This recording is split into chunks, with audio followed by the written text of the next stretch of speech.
साल से क्या मुराद है। बाज लोग अपनी एक एक चीज का हिसाब लगा रहे होते हैं कि भाई ये चीज तो मेरे पास आए हुए 6 महीने हुए हैं, या ये चीज मेरे पास आए हुए 8 महीने हुए हैं, यही चीज आए हुए मेरे पास 1 महीना हुआ है, इस चीज पर ज़कात मुझे निकालनी है या नहीं निकालनी। तो याद रखिए कि तकमील साल से मुराद ये नहीं है कि आप हर चीज के बारे में साल का हिसाब लगाएंगे। निसाब का साल किसे कहते हैं, आइए मैं इस चार्ट के जरिए आपको समझाता हूँ। मिसाल के तौर पर एक शख्स जो है वो 5 शाबान एक ऐसी तारीख है उसकी कि जिस दिन उस पर ज़कात लाजिम होती है। जिस तरीके से बंदा बालिग होता है तो उस पर नमाज फर्ज होती है, रोज़ा फर्ज होता है। चलो रोज़ा तो वो जब रखेगा जब रमज़ान आएगा, लेकिन रात को बालिग हुआ तो उसी रात की इशा की नमाज उस पर फर्ज हो गई। सुबह उठेगा फजर की नमाज उसको पढ़नी पड़ेगी। तो बालिग होने की कोई खास तारीख नहीं है। बलूगत की अपनी अलामात, अपने असबाब हैं। जब भी वो अलामात और असबाब पाए जाएंगे बालिग होना साबित हो जाएगा। तो बाज लोग ये समझते हैं कि ये रमजान जब आएगा जब ज़कात फर्ज होगी, इसके अलावा ज़कात फर्ज नहीं होती। ये जो बात है, ये जो शुबा बैठा हुआ ज़हनों में, इसका रद्द करते हुए एक नक्शे के जरिए ये समझाना चाह रहा हूँ कि ज़कात किस दिन फर्ज होती है। एक शख्स है, उसने काम काज करना शुरू किया, मेहनत करना शुरू की और उसके पास इतना अमाउंट जमा हो गया कि साहिब निसाब हो गया। ये काबिल ज़कात जो अमवाल हैं वो इसके पास आ गए और ज़कात का निसाब पूरा हो गया। किसी भी शख्स की जिंदगी में ये दिन कब आएगा किसी को नहीं पता। हर एक के रोजगार का हिसाब, हर एक की आमदनी का हिसाब अलग अलग होता है। अब हम फर्ज कर लेते हैं वो तारीख 5 शाबान थी।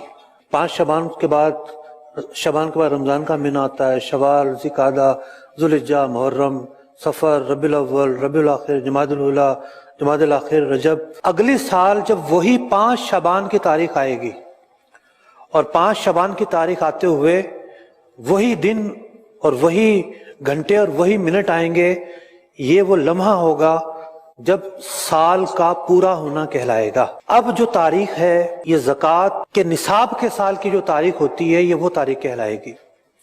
अब इस तारीख से एक दिन पहले भी, मिसाल के तौर पर रहने का घर था किसी के पास, रहने के घर पर ज़कात फर्ज नहीं होती, लेकिन एक दिन पहले 4 शाबान को किसी ने घर सेल कर दिया 1 करोड़ रुपए का। तो बताइए अब जो इसकी मिल्कियत में है वो प्रॉपर्टी है या करेंसी है। जी हाज़रीन, पता चले बैठे हुए हैं, करेंसी।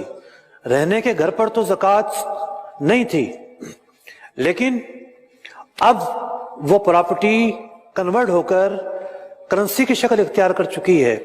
दीगर शराइत पाई जाती हैं तो अब इस करेंसी पर ज़कात फर्ज होगी। इस 1 करोड़ रुपए पर ज़कात निकालना पड़ेगी, अगरचे कि ये एक दिन पहले वाक़या हुआ है, 4 शाबान को हुआ है। साल गुजरने से मुराद ये नहीं है कि आप एक एक चीज में साल का हिसाब लगाएंगे, बल्कि जो निसाब के साल का दिन है उस तारीख को देखेंगे। आपके पास काबिल ज़कात चीजों में से क्या क्या मौजूद है। आपके पास सोना मौजूद है, चांदी मौजूद है, माल तिजारत मौजूद है, करेंसी मौजूद है। आप देखेंगे कितनी मौजूद है और शराइत पाई जाती हैं तो ज़कात अदा कर देंगे। हर चीज पर ज़कात साल गुजरने का हिसाब नहीं लगाना होता, बल्कि वो जो तारीख आपकी फिक्स होनी है उस तारीख का हिसाब रखेंगे। अब आप कहेंगे वो तारीख तो हमें पता ही नहीं, कब हमारे पास पहली मर्तबा इतना माल आया था, कब हम साहिब निसाब हुए थे और कब जो है वो तारीख थी। तो इसका जवाब तो मेरे पास भी नहीं है, मुझे क्या पता आप कब साहिब निसाब हुए थे। लेकिन इसका जवाब आपके ही पास है। आपको ज़न्ने गालिब से एक बेहतर अंदाजे से उस तारीख को मुतय्यन करना पड़ेगा, मुकर्रर करना पड़ेगा। तो ज़कात का साल जिस दिन पूरा हो रहा है उसके बाद आपको ताख़ीर नहीं करनी।